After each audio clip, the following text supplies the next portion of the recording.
계속해서 루터에 대해서 주로 아우크스부르크 논쟁, 라이프치히 논쟁, 루터의 파문, 그리고 보름스 회의, 루터의 3대 개혁 논문 앤 보름스 회의, 이렇게 해서 시간 되는 대로 또 1시간 정도 공부를 해보겠습니다. 루터가 1517년에 95개 조항을 통해서 면죄부를 공격한 이후로 그는 많은 사람의 비난의 대상이 되었습니다. 또 동시에 로마 교황청도 많은 비난을 이제 루터에 의해서 받게 되고, 또 가톨릭 교회도 그 권위가 많이 실추되는 그런 상황이 되었습니다. 루터가 붙들고 싸우는 것은 성경이었죠. 성경의 권위. 루터는 성서를 근거로 해서 교황과 교회 회의는 오류가 있고 때로는 서로 상충되기도 한다, 이렇게 자신의 그 주장을 성경을 근거로 주장하고, 교황의 주장이, 교황의 어떤 결정이 이렇게 잘못되었다, 로마 가톨릭 교회의 교회 회의도 이렇게 잘못되었다, 이렇게 주장을 하는 거죠. 그러니까 이 성경 중심으로 나가는 것이 훨씬 더 개신교의 특징이고요, 로마 가톨릭은 훨씬 더 성경 더하기 교황 더하기 교회 회의, 교회의 전통, 이런 것을 강조하게 되는 거죠. 자, 이제 아우크스부르크 논쟁은 카예탄이라고도 말하고 카제탄이라고 말하는 추기경 토마스 카예탄과 루터가 1518년 10월에 3일 동안 10월 14일, 12일 화요일부터 14일 목요일까지 사흘 동안 했던 논쟁을 말하는 것이 아우크스부르크 논쟁입니다. 자, 하이델베르크 논쟁은 아우구스티누스 수도원 조직 안에서만의 논쟁이었고, 루터는 이 논쟁 이후에 역시 침묵하지 않았습니다. 이 루터의 특징은 계속 말한다는 거죠. 그 사이에 요한네스 테첼은 박사학위를 받아서 루터와 맞설 수 있는 그런 위치에 오르게 됩니다. 테첼은 교황 레오 10세에게 압력을 가해서 이 회개하지 않는 아우구스티누스 수도사, 즉 루터에 대한 공식적인 절차를 시작해야 한다고 말합니다. 그래서 루터는 이단 혐의에 대한 기소에 응답하기 위해서 로마로 소환되도록 명령을 받습니다. 그러나 루터의 영주인 현자 프레데릭 더 와이즈, 그러니까 현자 프레데릭은 정치적 수완을 발휘해서 루터에 대한 공청회의 장소를 로마에서 아우크스부르크로 바꾸게 했습니다. 이 사건을 맡은 사람이 바로 이탈리아 나폴리 출신의 도미니칸 수도승이며 아우크스부르크의 국민회의를 위하여 관선된 자이며 로마의 사절단이고 추기경인 토마스 카제탄, 영어식으로 보면 카예탄 이렇게 되겠죠. 됐습니다. 1469년생이고요. 1534년까지. 이건 훨씬 더 이제 개인적인 청문회 스타일입니다. 이 청문회는 10월 12일 화요일부터 14일 목요일까지 사흘 동안 이루어졌습니다. 카제탄은 루터로 하여금 그의 주장들을 철회하고 교회와 화합하도록 하라는 지침을 받았습니다. 그러나 루터는 추기경의 협박에 위협받지 않았고 추기경은 그에게 깊은 인상을 주지도 못했습니다. 사실 교황청의 누구라도, 심지어 교황 레오 10세라 하더라도 루터의 95개 조항의 신학적 확신의 깊이나 영광의 신학과 십자가의 신학 사이에 깊은 차이를 이해할 수도 없었던 것 같습니다. 루터는 비텐베르크에 있는 자기 친구들에게 편지를 써서 추기경에 대해 말하기를 바보도 이보다 더 나을 것이 없을 것이다, 이렇게 했습니다. 그만큼 루터의 어떤 그 자신감이 있었던 거죠.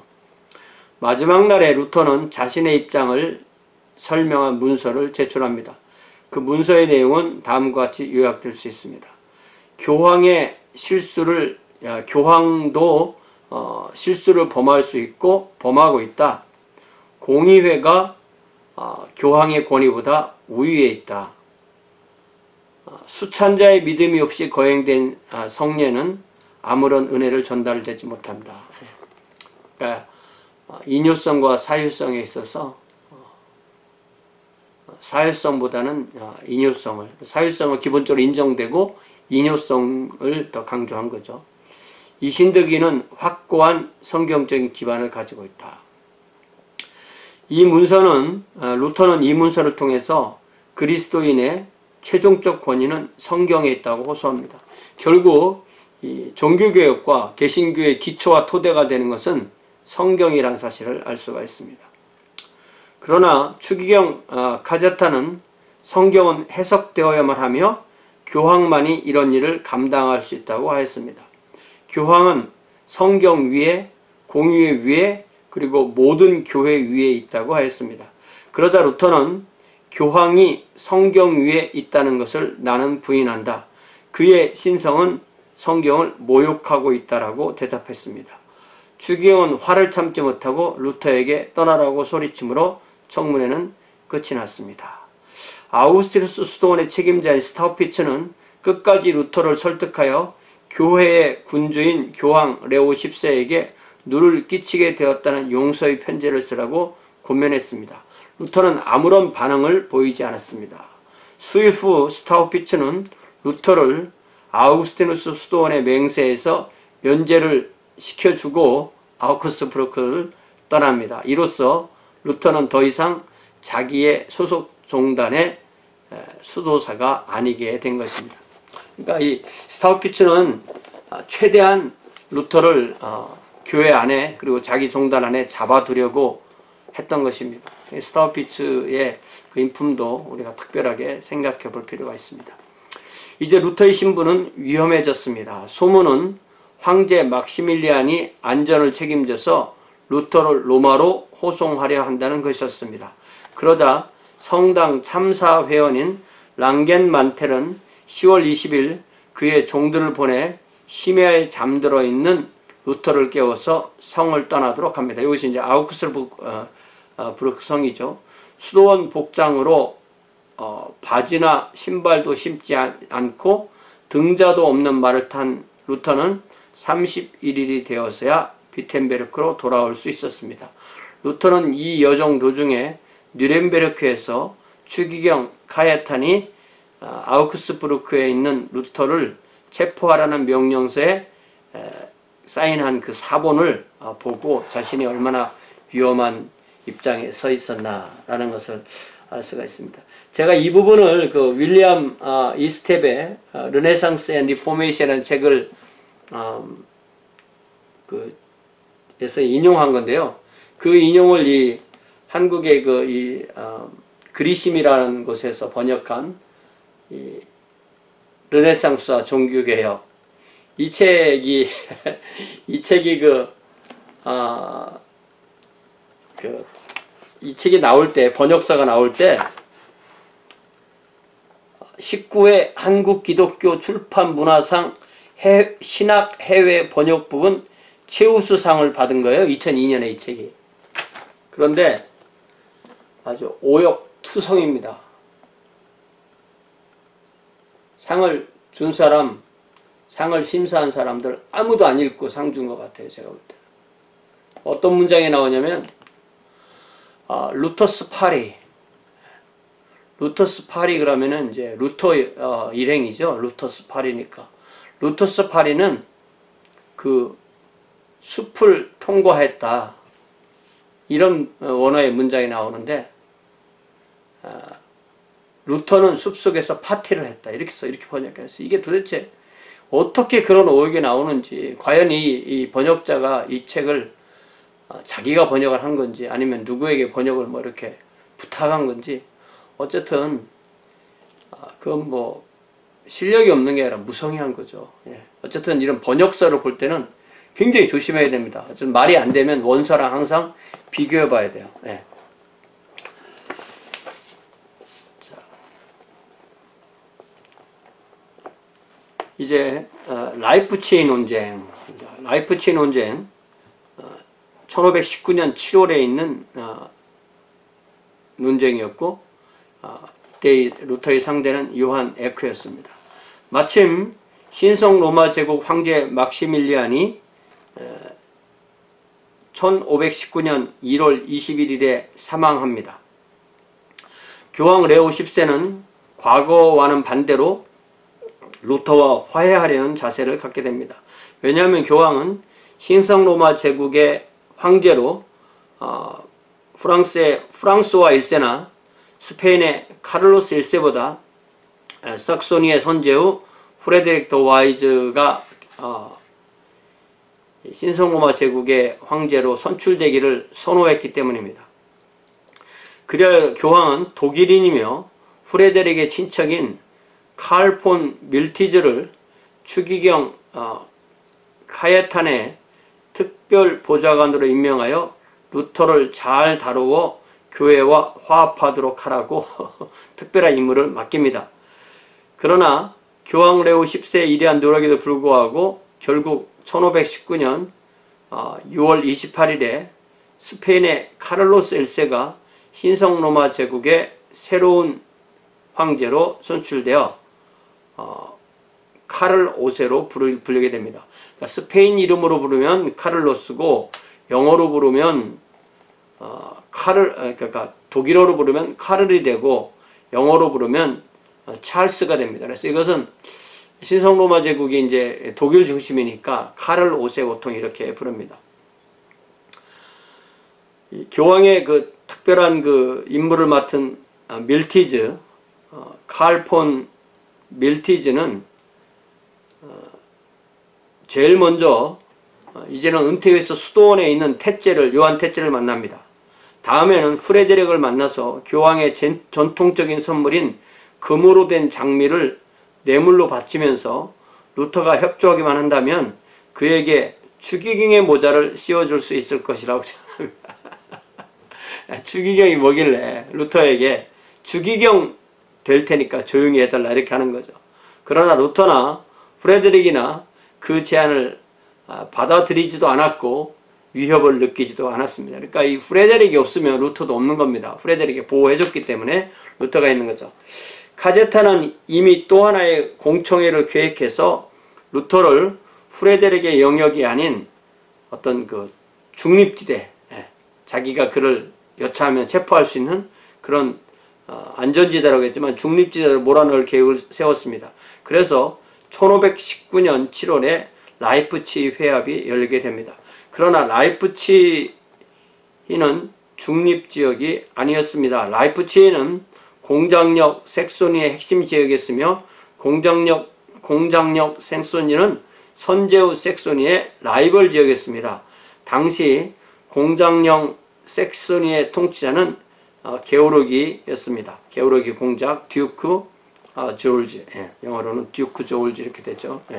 한편 루터는 자신의 논쟁 대상자인 잉콜슈타트 대학의 교수인 에크의 명성을 익히 잘 알고 있었지만 공청회에 참석하기로 마음을 먹고 열심히 준비를 합니다. 그는 이 준비 과정에서 교황이 가지고 있는 소위 이시도리안 교황이 가지고 있는 권한은 소위 이시도리안 교령집에 기초하고 있다는 확신을 갖게 됐습니다. 그리고 그는 본문 비평 및 역사적 비평 방법을 통하여서 이시도리안 교령집이 허위민서라는 확신을 갖게 됩니다. 루터는 신약성경 원전에 근거한 철저한 연구를 통해서 교회는 오직 그리스도 한 분 위에 세워져야 한다는 결론에 도달했습니다. 그러므로 교황은 그리스도의 대리인도 아니고 그리스도의 이름을 사칭하여 사기를 일삼는 협작꾼이나 더 나아가서 적그리스도 혹은 적그리스도의 사도일 뿐이라는 결론을 내렸습니다. 야, 이게 루터의 그 대담함이죠. 그리스도를 두려워하기 때문에 교황을 두려워하지 않는 거죠. 이러한 준비를 마친 루터는 자신의 선배 교수인 칼스타트 그리고 최근에 교수로 임명된 멜랑크톤 등과 사륜 마차를 이용해서 라이프치히로 이동합니다. 루터 일행을 안전하게 호송하기 위해서 니콜라스 암스도르프와 유스투스 요나스가 책임을 졌고, 도끼 날이 달린 창과 헬멧으로 무장한 200여 명의 비텐베르크 학생들이 마차를 호위했습니다. 대단한 행렬인 거죠. 이것은 루터 일행에 대한 안전 호송의 계획이 제공되지 않았기 때문에 처해진 조치였습니다. 그래서 루터 일행은 1519년 6월 24일에 라이프치히에 도착했습니다. 논쟁은 먼저 6월 27일 오후에 칼스타트와 에크 사이에 시작됩니다. 논쟁은 인간의 태락에 대한 주제로 일주일 정도 계속되었습니다. 그 후 에크는 우리는 로마교회가 실베스터 로마 감독인데 324년에서 35년 아주 그 초대교회이죠. 그 그리스도 공인되고 바로 얼마 안 돼서 이전에는 다른 교회들보다 우위에 있지 않았다는 것을 부인하며, 그러니까 로마 교회는 항상 다른 교회보다 사도 베드로 이후부터 우위에 있다는 것이죠. 부인하며 정반대로 우리는 성 베드로의 자리와 신앙을 소유한 사람은 항상 베드로의 후계자이며 그리스도의 위대한 대리자로 대접받았다고 주장한다. 이게 그 주장이죠. The successor of Peter and the general vicar of Christ 라는 자신이 준비한 논제를 읽었습니다. 대답에 나선 루터는 교회가 교황 위에가 아니라 그리스도 위에 설립되었다는 사실과 교회의 머리는 교황이 아니라 그리스도시라는 사실을 성경과 초대교회 교부들 그리고 교회 역사의 증거들을 통해서 제시합니다. 이에 반해서 에크는 자신의 주장을 보강하기 위하여 이시도리안 교령집을 언급합니다. 그러자 루터는 자신의 본문 비평, 역사 비평 연구 결과 이시도리안 교령집이 허위이며 따라서 로마 교회의 주장도 허위임을 주장했습니다. 루터는 로마 교회가 교황의 우위성을 주장한 것이 400년, 어떤 그 엄밀하게 따지면 루터가 1600년이니까 1500년이니까 한 1100년 이 정도밖에 되지 않았고, 그렇기 때문에 이러한 그 조작된 문서에 의해서 교황의 그 권위를 주장하는 것은 받아들일 수 없다라고 결코 비성경적이라고 그렇게 지적하는 겁니다. 종교개혁자 루터가 신학자 에크를 상대로 기대 이상의 논쟁을 펼치는 것을 본 청중들은 놀라지 않을 수 없었습니다. 루터는 수많은 자료들을 외우는 면에 있어서 에크에게 뒤지지 않았고, 성경 지식은 훨씬 더 앞서 있었고, 진리에 대한 헌신은 말할 나위도 없었습니다. 이 한 가지 주제만을 가지고도 일주일 동안 논쟁하였고, 에크는 자신이 루터만큼 철저히 준비하지 못했음을 공식적으로 사과하였습니다. 또 그는 루터가 이 주제에 대하여 책을 쓰고 있기 때문에 자신보다 많은 지식을 정리하였을 것이라고 변명하였습니다. whatever. 명성이 높은 신학자로서 한갓 보잘것없는 수도사를 읽을 수 없다는 사실을 간파한 에크는 루터를 100여 년 전에 콘스탄스 공의회에서 정죄를 받은 위클리프와 후스와 동일한 이단자라고 공격하기 위하여 그를 색소니의 후스라고 칭하였습니다. 각주 보면요, 보헤미아의 프라하 근처에서 롤라드 운동과 비슷한 운동이 일어났는데, 그러니까 이게 잔 후스는 위클리프에게 가서 공부하고 온 사람들의 영향을 받았기 때문에 성격이 상당히 비슷합니다. 많은 보헤미아 사람이 영국에서 공부하고 위클리프의 가르침을 가지고 왔습니다. 얀 후스는 위클리프의 사상을 그들을 통해서 받아들여서 프라하 근처에서 전파합니다. 후스는 프라하 대학을 졸업하고 동대학에서 가르쳤습니다. 또 프라하의 베들렘 교회에서도 설교를 했습니다. 후스는 라틴어뿐만 아니라 모국어로도 설교했고 교회의 악을 비난하고 개혁을 요구했습니다. 대부분 위클리프의 교회관을 받아들였고 그 사상을 근거로 개혁을 시도했습니다. 후스는 또한 애국자로서 외국 세력의 침입을 거부했습니다. 이 당시에는 로마 교황청이 3명 심지어 4명까지도 서로 교황이라고 주장하게 되었고, 유럽은 이 문제로 분열상을 보이고 있을 때였습니다. 그래서 급기야 1415년 신성로마 제국 지기스문트 황제는 교황 분열 문제를 해결하기 위해서 독일의 콘스탄스에서 종교회를 개최했습니다. 결과 마르틴 5세가 교황이 됩니다. 후스는 이 회의에 참석하여 견해를 제시하라는 요구를 받았고 안전을 보장해야겠다는 약속도 받았습니다. 그러나 후스는 콘스탄스에 나타나자마자 체포되어 투옥되고 이제 곧 화형을 당하게 됩니다. 이에 대한 황제의 변명은 이단자에게는 약속을 지킬 필요가 없다는 것이었습니다. 또 이 회의에서 위클리프의 뼈도 파내라고 명령했고 그리하여 1428년에 위클리프의 무덤이 파해지고 그의 시신이 화형을 당했습니다. 이걸 부관참시라고 하죠. 한편 화형당하기 직전에 후스는 이런 말을 남겼다 합니다.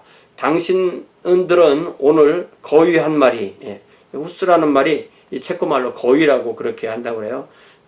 거위 한 마리를 불에 굽지만 이 타고 남은 재에서 100년 안에 백조 한 마리가 나올 것이다. 그 백조를 당신들은 결코 불태울 수 없을 것이다. 이런 말을 남겼다고 해요. 얼마나 역사적인 고증이 있는 말인지 모르지만 그 100년 후에 나올 백조가 바로 루터라는 그런 뜻이죠.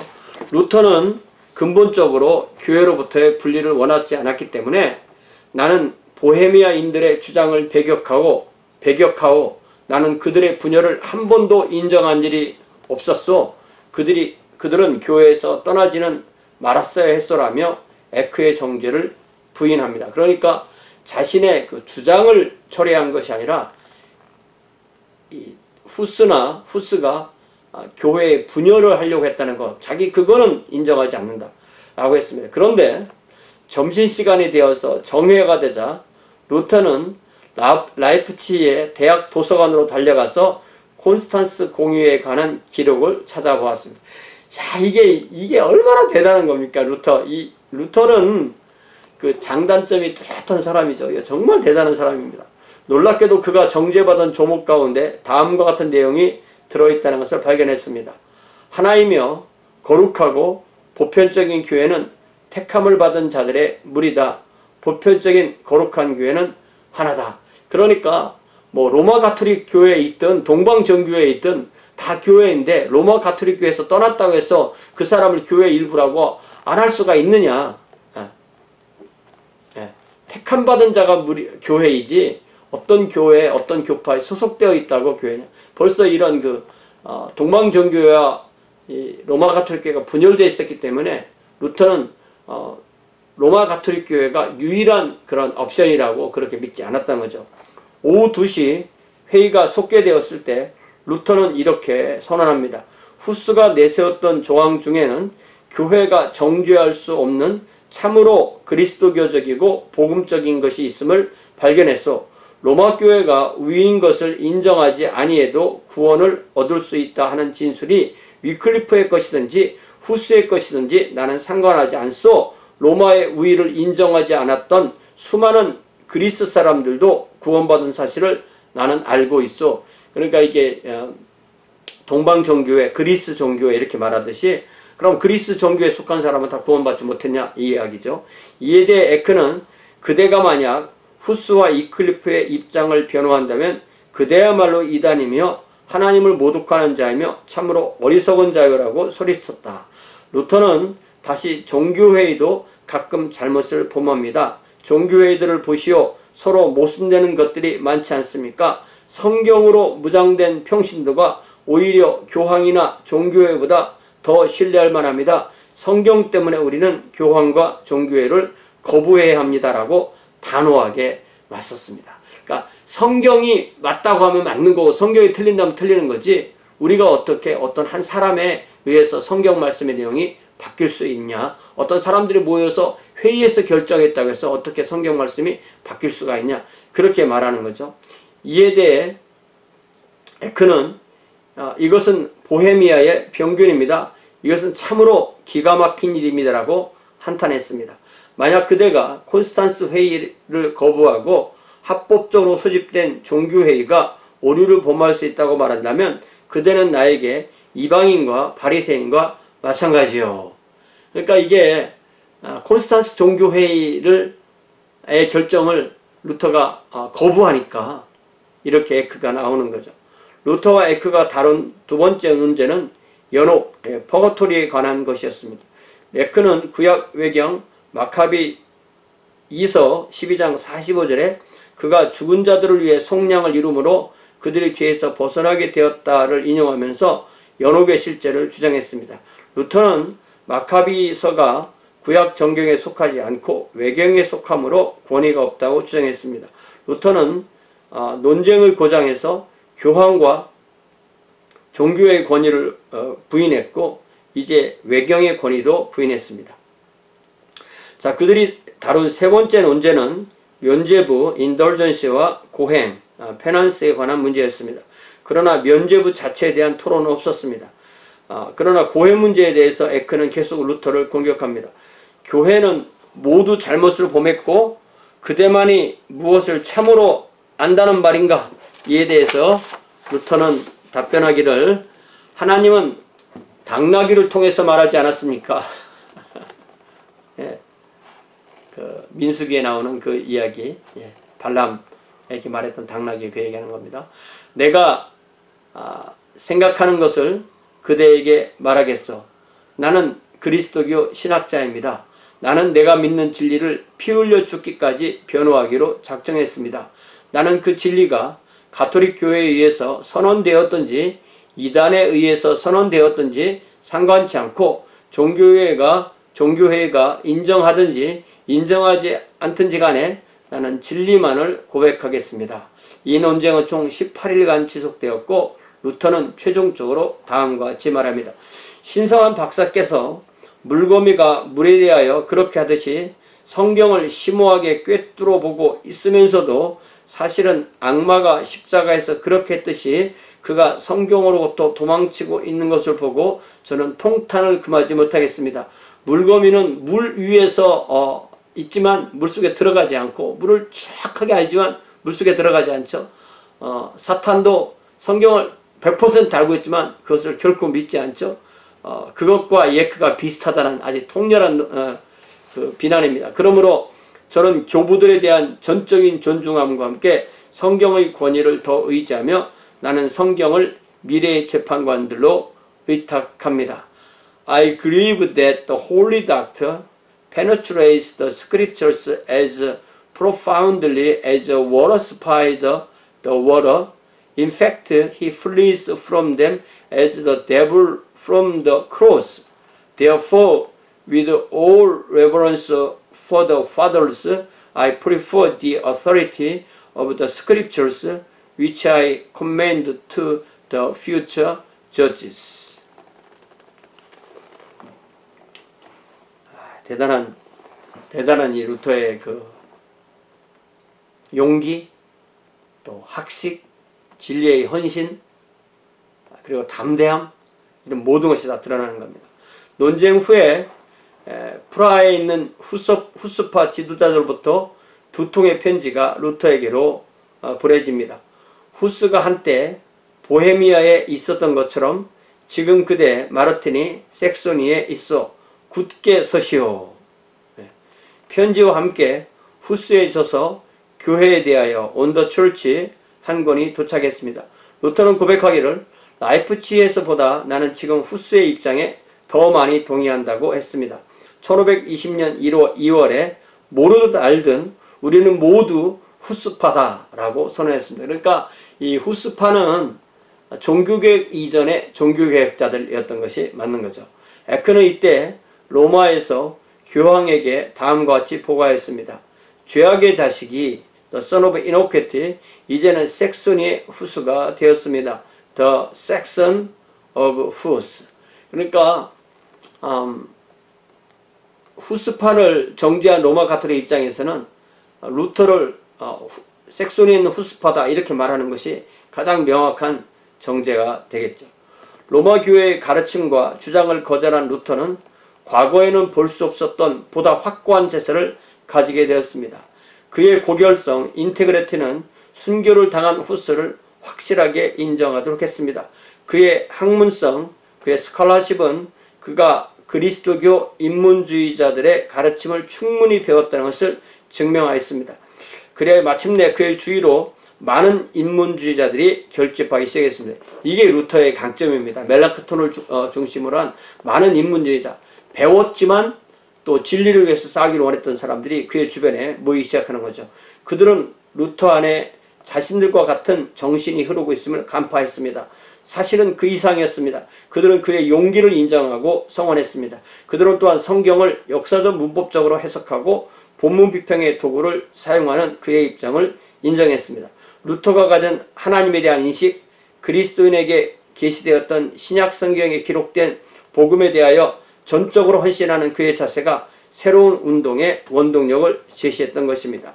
에라스미스가 간편한 펜으로 이루려고 했던 종교개혁을 루터는 그의 생명을 바쳐서 이룩하게 되었던 것입니다.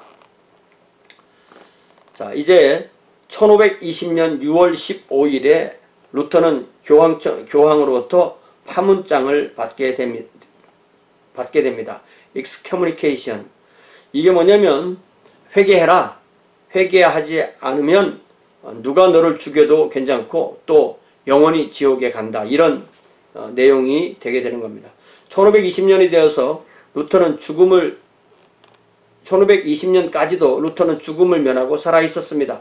그래야 루터는 더욱 담대한 마음을 갖게 되었습니다. 하나님은 아직도 그를 향하신 일을 마치지 않고 진행 중에 계셨다고 느끼게 되는 거죠. 6월 15일에 교황 레오 10세는 오 주여 일어나소서라는 제목의 정죄 칙서를 페이퍼 불을 발표합니다.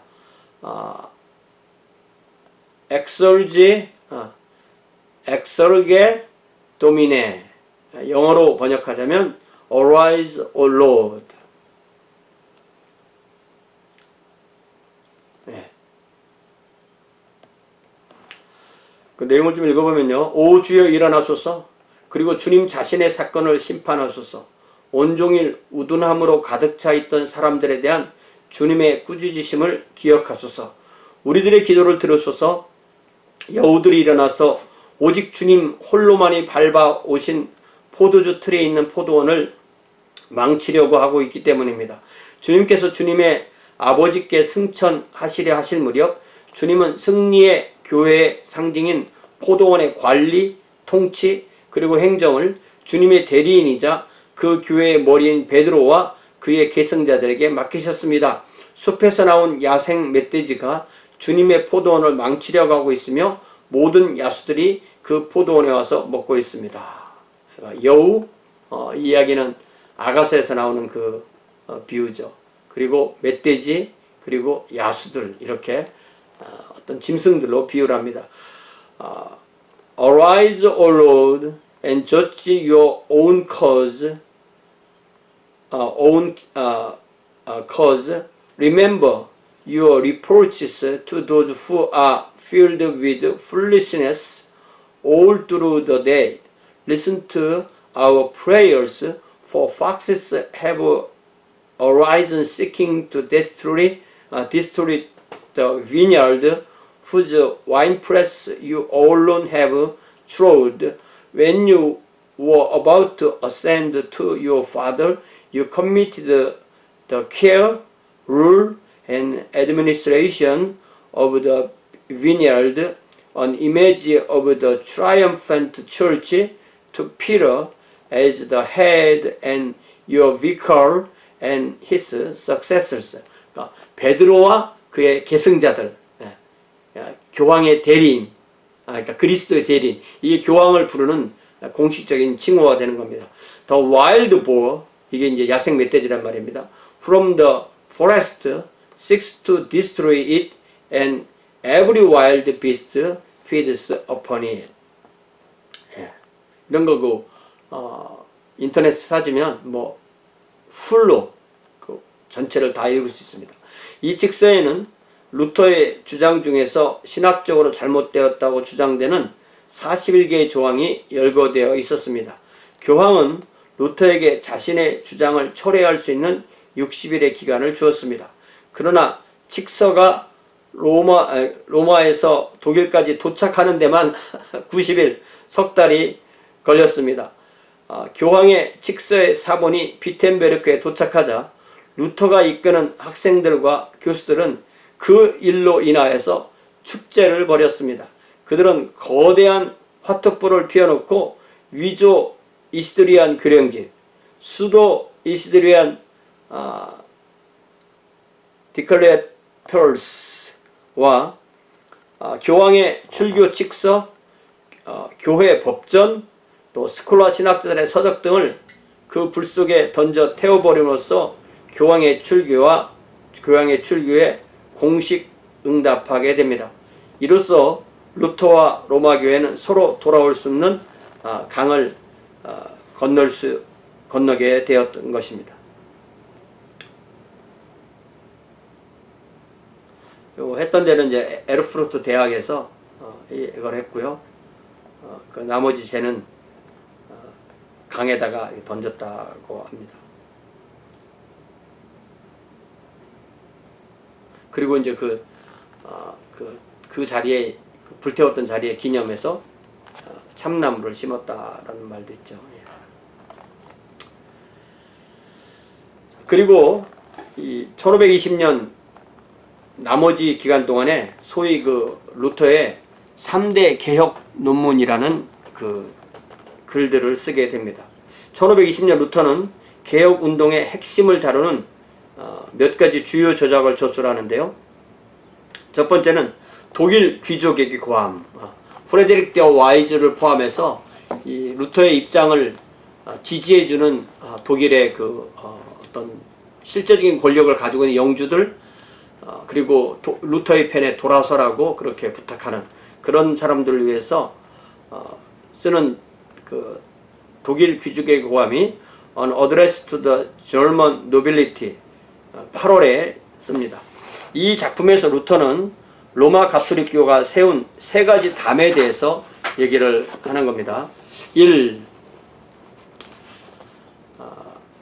로마 교도들은 꽤나 교묘하게 자기들 주변에 세 가지 담을 쌓아놓고 그 뒤에서 이제까지 자신들을 방어해 왔다.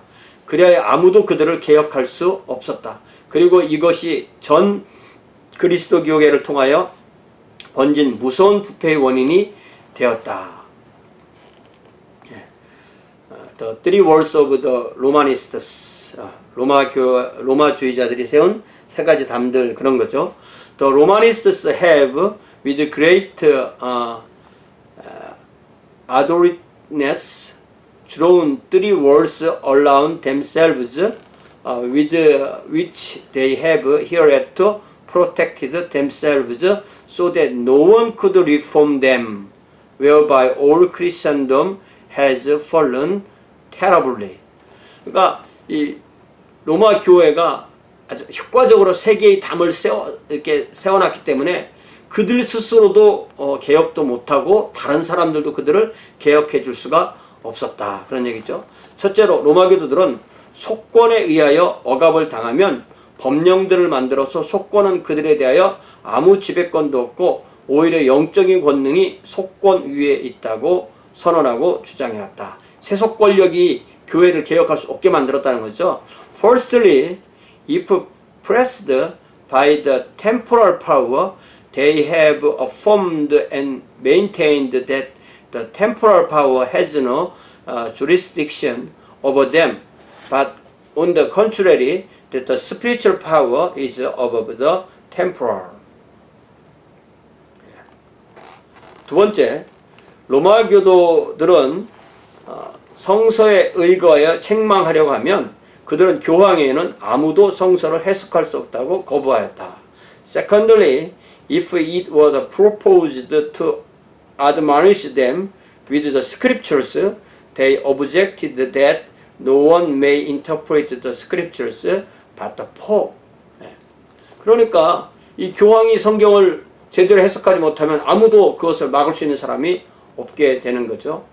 그래서 어떤 이 루터는 이 교황을 어떤 성직자를 어떤 존재론적인 그런 능력 있는 사람으로 본 것이 아니라 기능적인 내지는 소명적인 그런 능력 있는 사람 봐서 그 소명과 그 기능을 하지 못한다면 그것은 거부되어야 된다는 것을 분명히 말했고, 그렇게 할 수 있는 근거가 바로 전신자가 제사장이기 때문에 그것이 가능한, 교황만이 제사장이 아니고 신부만이 제사장이 아니고 주교만이 제사장이 아니고 전신자가 제사장인 것을 강조하게 되는 거죠. 세 번째, 로마 교도들이 공의회에 의하여 위협을 받으면 교황 외에는 아무도 공의회를 소집할 수 없다고 핑계를 대었다. 그러니까 이게 성경뿐만 아니라 주교들의 모임인 이 공의회까지도 교황이 거부할 수 있는 권한을 갖고 있는 거죠. Thirdly, if they were threatened with a council, they pretend that no one may call a council but the Pope. 이렇게 함으로써 이 독일 귀족의 고함이라는 책은 다른 별명으로 말한다면 로마 교도들이 세운 세 가지 담, 이렇게 얘기할 수가 있겠죠. 그래서 이 책에서 결론으로 루터는 전 교회들의 회의 소집을 요구했고 거기서 논의할 제목들도 제시하게 됐습니다. 이것이 첫 번째 논문이고요. 자, 두 번째 논문은 교회의 바벨론 포로, The Babylonian Captivity of the Church라는 책을 그해 10월에 쓰게 됩니다. 바벨론 포로는 이제 유다 왕국이 587년부터 538년, 4년 그때까지 바벨론으로 포로로 잡혀갔던 거잖아요. 그것을 교회가 포로로 잡혀갔다라는 것을 이렇게 비유하면서 거기다 대고 또 로마 교황청이 프랑스의 아비뇽으로 옮겨갔던 1309년부터 77년까지의 기간을 이 교회가 아비뇽, 교황청의 아비뇽으로 이렇게 끌려갔다.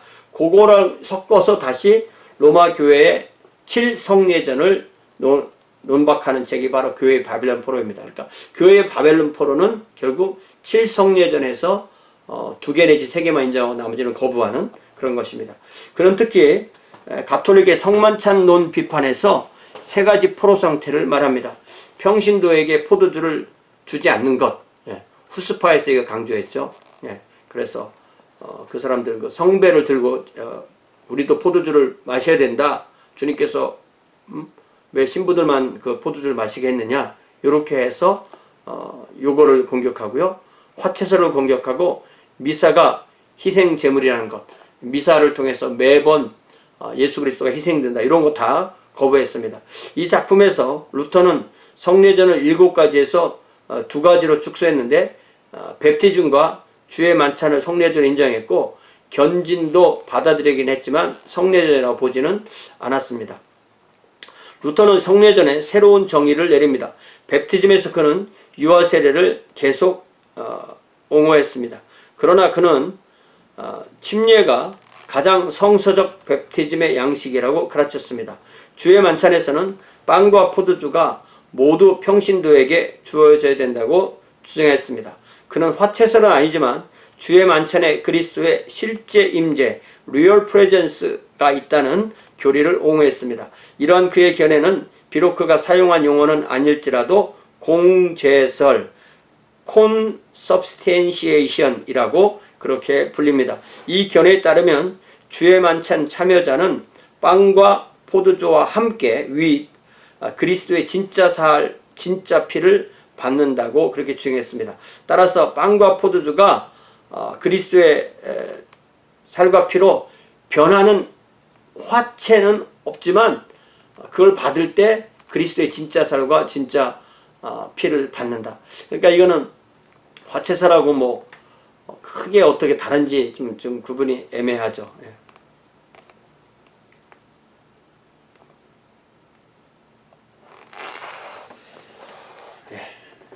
그러니까 나중에 이제 루터가 1529년에 마부르크 회담에서 츠빙글리와 힘을 합하려고 만났다가 결국 합하지 못한 게 이 성찬에 대한 것 때문이거든요. 츠빙글리는 훨씬 더 인문주의자고, 그래서 이 떡은 이 빵은 내 살이다, 이 잔은 내 피다, 이렇게 말씀하는 뭐뭐이다 뭐뭐이다 이거를 어떤 그 문자적인 것으로 받아들이지 않고 은유법으로 받아들이는 거죠. 그러나 루터는 그것을 인정할 수 없었고, 주님이 이 떡이 빵이라고 하면 어떻게든, 이 떡이 살이라고 하면 어떻게든 살인 거지, 그걸 어떻게 은유적인 것을 이해를 하느냐. 이 잔이 피라고 했으면 그건 핀 거지, 이걸 어떻게 그걸 은유적인 것을 이해를 하느냐, 그렇게 생각을 한 거죠. 자, 이 작품은 라틴어로 쓰여졌으나 곧 독일어로 번역되어서 인쇄를 통해서 해외로 퍼져나갑니다. 인쇄술의 발전은 문헌 유포에 크게 기여했고, 이 곤잘레스가 말하는 것처럼 루터는 역사상 최초로 인쇄술을 자신의 어떤 그 목적을 위해서 조직적으로 사용한 첫 번째 사람이라고 그렇게 말합니다. 에라스무스는 이 작품에 대해서 언급하면서 이 작품 발간 이후 교회에 일어난 분열, 그러니까 루터와 로마 가톨릭 사이의 분열은 치유될 수 없는 것이 되었다라고 그렇게 평을 했습니다. 자, 세 번째는 그리스도인의 자유에 관하여 Concerning Christian Liberty, 1520년 11월, 그러니까 8월에 쓰고 10월에 쓰고 11월에 쓰고 이 중요한 3대 개혁 논문을 이렇게 20년에 계속 쓰게 된 겁니다. 얼마나 많은 생각을 하고 많은 공부를 하고 많은 기도를 하고 이런 것들을 썼을까, 이 생각을 해볼 수가 있죠. 이 저서는 교황에게 헌납된 것으로 서두에 교황 레오 10세에게 보내는 편지가 실려 있습니다. 루터는 이 저서에서 두 개의 극단적인 명제를 다룹니다. 자, 이거 잘 들어보세요. 그리스도인은 모든 이로부터 전적으로 자유한 주이며 누구에게도 종속되어 있지 않다. 그리스도인은 모든 이에게 전적으로 충실한 종이며 모든 사람에게 종속되어 있다. 이 루터의 반어법, 거기다가 변증법, yes, no, 그것을 아주 정확하게 드러내는 그런 문장입니다. A Christian man is the most free lord of all and subject to none. A Christian is the most dutiful servant of all and subject to everyone. 이런 그 루터의 그리스도의 자유에 관한 이런 책들이 뭐 한국어로도 번역이 되어 있지만 영어로 이 구글에 가면은 구글 북스에 그냥 프리로 다 볼 수 있습니다. 이런 것을 우리가 좀 더 읽어보고 이런 것에 대한 그 글을 쓰면 참 좋겠어요. 이 작품에서 루터는 이신득의 전신자 제사장직분 그리스도인의 직업소명을 강조하고서 모든 그리스도인은 하나님께 부름받은 자들이라고 했습니다. 루터는 하나님에 대한 믿음과 이웃에 대한 사랑을 다음과 같이 정리합니다. 이게 우리가 루터를 루터가 무슨 행함을 강조하지 않았다 이렇게 오해하는데 결코 그렇지 않습니다. 이런 본문을 보면 루터가 얼마나 명확하게 성경을 깨달았는지, 요한계시록이나 요한서신에서 강조되는 이 믿음과 행함의 관계, 또 야고보서, 사도 바울 다 마찬가지죠. 그러므로 그리스도인은 자신 안에 살고 있는 것이 아니라 그리스도 안과 이웃 안에서 살고 있다고 우리는 결론을 내린다. 이 페리코레시스죠. 내가 너희 안에, 너희가 내 안에. 또 내가 하나님 안에, 하나님이 내 안에. 그러므로 내가 아버지와 하나 된 것처럼 너희는 나와 하나가 되고 또 너희가 하나가 된다. 이런 말씀 같은 거죠. 그렇지 않으면 그는 그리스도인이 아니다. 그는 믿음으로 말미암아 그리스도 안에 살며 사랑으로 말미암아 그의 이웃 안에 산다. 믿음으로 그리스도인은 자신을 뛰어넘어 하나님께로 나아간다. 사랑으로 그는 자신을 낮추어 그 이웃에게로 나아간다. 하지만 언제나 그는 하나님과 그분의 사랑 안에 거한다. We conclude therefore that a Christian lives not in himself but in Christ and in his neighbor. Otherwise he is not a Christian. He lives in Christ through faith, in his neighbor through love. By faith he is caught up beyond himself into God. By love he descends beneath himself into his neighbor. Yet he always remains in God and in his love. 우리가 요한계시록이나 요한서신 전체가 요한복음, 요한서신, 요한계시록 다 마찬가지지만 한 사람의 그리스도인이 누구냐? 예수 그리스도를 믿는 믿음을 지키고 하나님의 계명인 사랑을 행하는 사람. 여기서 루터는 믿음으로 그리스도인은 자신을 뛰어넘어 하나님께 나아가고 사랑으로 그는 자신을 낮추어서 이웃에게로 나아간다. 얼마나 명확한 표현입니까? 자, 이제 보름스 회의, 보름스 회의까지 하면 이제 거의 이제 마지막인데요. 요거 한 10분 안에 될 수 있는지 모르겠어요. 이 보름이라는 게 영어로 읽으면 웜이죠. 웜, 벌레라는 말입니다. 1521년입니다. 현자 프레데릭은 그 이름처럼 현명한 사람이었습니다. 그는 끊임없는 노력으로 아직도 루터는 형 집행을 유예할 수 있는 기회를 가지게 되었습니다. 마침 1521년 독일의 보름스에서 독일 국가회의가 열리게 되었는데 프레데릭은 자신의 조카이며 새롭게 신성 로마 제국 황제로 선출된 21살이 아니라 19살 같아요. 카를 5세 앞에 루터를 세울 기회를 만들었습니다. 프레데릭은 공정한 청문회가 없이 루터가 정죄되지 말아야 함을 천명했습니다. 그러니까 황제 앞에서 한번 재판을 받아와라 이런 얘기죠. 그래서 루터는 4월 2일에 비텐베르크를 떠나서 길고 힘든 여행을 마친 후에 친구들과 함께 4월 16일에 약 보름간의 여행을 한 거죠. 보름스에 도착했습니다. 루터 일행이 저녁 무렵에 보름스에 도착하자 2만여 명의 사람들이 운집해서 그를 환영합니다. 그의 인기가 눈덩이처럼 올라갔다 이렇게 되었습니다. 4월 17일에 첫 번째 청문회가 열렸습니다. 많은 책들이 긴 의자에 놓여 있었습니다. 그리고 루터는 요한 폰 에켄 트리어의 대주교로부터 그것들이 모두 그의 것인지 질문을 받습니다. 루터는 작은 목소리로 이 책들은 모두 나의 것이며 그 외의 다른 책들도 썼습니다 라고 대답했습니다. 에켄은 당신은 그 모든 것을 변호합니까? 아니면 한 부분이라도 거부할 수 있습니까? 라고 질문했습니다. 그래서 루터는 이렇게 말합니다. 너무 적게 말하거나 너무 많이 말하는 것은 위험할 수 있습니다. 그러니 나에게 생각할 수 있는 시간을 주시면 감사하겠습니다. 그래야 카를 황제는 루터의 요청을 받아들여서 다음날 오후 4시까지 시간을 줍니다.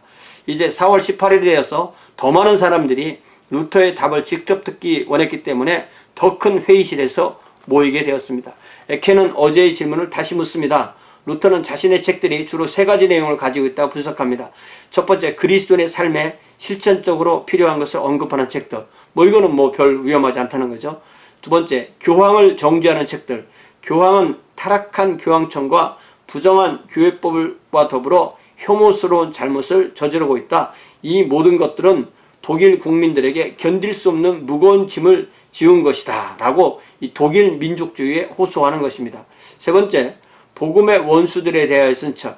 루터는 자신의 공격이 신랄하고 날카롭다는 것을 인정하였지만 그것은 그리스도의 영광을 위한 질투심이라고 그렇게 변호합니다. 그러면 결론적으로 자신의 책들에 그 어느 것도 철회할 수 없다는 입장을 밝힙니다. 에크는 루터의 책들을 왈도파, 리옹의 가난한 자들, 위클리프 그리고 후스의 잘못들을 담고 있다고 주장하면서 그것을 취소하겠냐고 집요하게 물어봅니다. 근데 이게 왈도파, 리옹의 가난한 자들, 위클리프, 또 후스 이게 다 로마 가톨릭 교회가 정죄했지만 성경적인 집단들이잖아요. 그렇게 정죄하고 싶었던 거죠. 그러자 루터는 솔직하고 용감하게 다음과 같이 대답합니다. 고귀하신 폐하와 영주들께서 간단한 답변을 원하신다면 솔직하게 답변하겠습니다. 성경의 증언으로나 평범한 이성으로 확신되지 않는다면, 왜냐하면 나는 교황도 공의회도 믿지 않으며 아시는 바대로 그들 자체가 잘못을 저지르고 있을 뿐만 아니라 그들 스스로가 서로 모순되기 때문에 소자가 인용했던 성경 구절들로 저는 지배를 받을 것이며 저의 양심도 하나님 말씀에 사로잡혀 있사옵나이다. 자신의 양심을 거스르는 것이 안전하지도 않고 정직하지도 않기 때문에 소인은 철회할 수 없으며 하지 않을 것입니다. 그 외에는 어떤 것도 할 수 없습니다. 여기에 제가 서 있습니다. 하나님 저의 돕는 분이 되소서. 아멘. 이게 얼마나 정확하게 이런 일이 있었는지 없었는지는 모르지만 이런 식으로 이제 정리가 되는 겁니다. Since your serene majesty and your lordship's request a simple reply, I will give it without horns and hoofs. and say, unless I am convinced by the testimony of Scripture or by plain reason, for I believe in neither Pope nor in councils alone, for it is well known not only that they have erred, but also they contradicted themselves. I am mastered by the passages of Scripture which I have quoted, and my conscience is captive by the word of God. I cannot and will not recant, for it is neither safe nor honest to violate one's conscience. I can do no other. Here I take my stand, God being my help. Amen. 그러니까 루터는 교황이나 공의회를 따르지 않고 성경이나 평범하고 올바른 이성을 서겠다. 이 루터는 이성을 사탄의 매춘부라고 그렇게 불렀지만 지금은 이제 그 이성과 양심, 하나님의 성령의 그 도우심 안에 있는 이성과 양심으로 성경을 이해한 것, 이것을 지지하고 나는 하나님을 두려워하기 때문에 어떤 인간을 두려워하지 않는다, 이렇게 말하는 거죠.